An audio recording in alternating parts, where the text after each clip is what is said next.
بسم اللہ الرحمن الرحیم۔ حضرت نوح علیہ السلام کی قوم جب توحید سے ہٹ کر بتوں کی پوجا کرنے لگی تو آپ علیہ السلام نے دعا کی کہ میرے پروردگار کسی کافر کو روئے زمین پر بسنے والا نہ چھوڑ، اگر تو نے ان کو چھوڑ دیا تو یہ تیرے بندوں کو گمراہ کریں گے اور ان کی نسل سے جو بھی پیدا ہوگا وہ بھی بدکار اور سخت کافر ہی ہوگا۔ اے میرے پروردگار، مجھ کو اور میرے والدین کو اور ہر اس شخص کو جو میرے گھر میں مومن کی حیثیت سے داخل ہوا ہے اور سب مومن مردوں اور عورتوں کو معاف کر دے اور ظالموں کے لیے اور زیادہ تباہی بڑھا۔ حضرت نوح علیہ السلام کی دعا بارگاہ الہی میں قبول فرما لی گئی اور اللہ تعالیٰ نے ان کی طرف وحی نازل کی۔ قرآن کریم میں ارشاد ہے، اور نوح کی طرف وحی کی گئی کہ تمہاری قوم میں جو لوگ ایمان لا چکے ہیں ان کے سوا اب اور کوئی ایمان نہیں لائے گا، تو جو کام یہ کر رہے ہیں ان کی وجہ سے غم نہ کھاؤ اور ایک کشتی ہمارے حکم سے ہمارے روبرو بناؤ اور ان کافروں سے متعلق اب کوئی گفتگو ہم سے نہ کرنا، کیونکہ یہ سب لازمی طور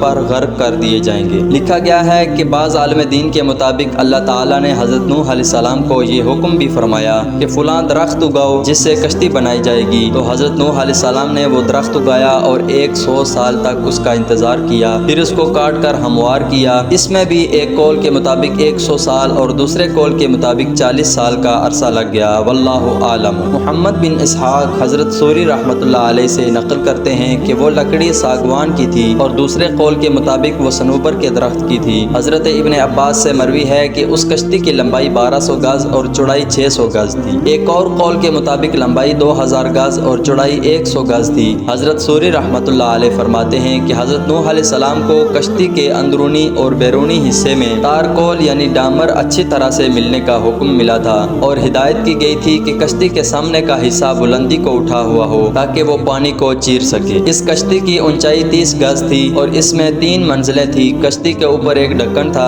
جس سے وہ بند کر دی جاتی تھی۔ اگر ہم آج کے زمانے کے مطابق دیکھیں تو وہ ایک بڑی جدید اور زبردست آبدوز تھی۔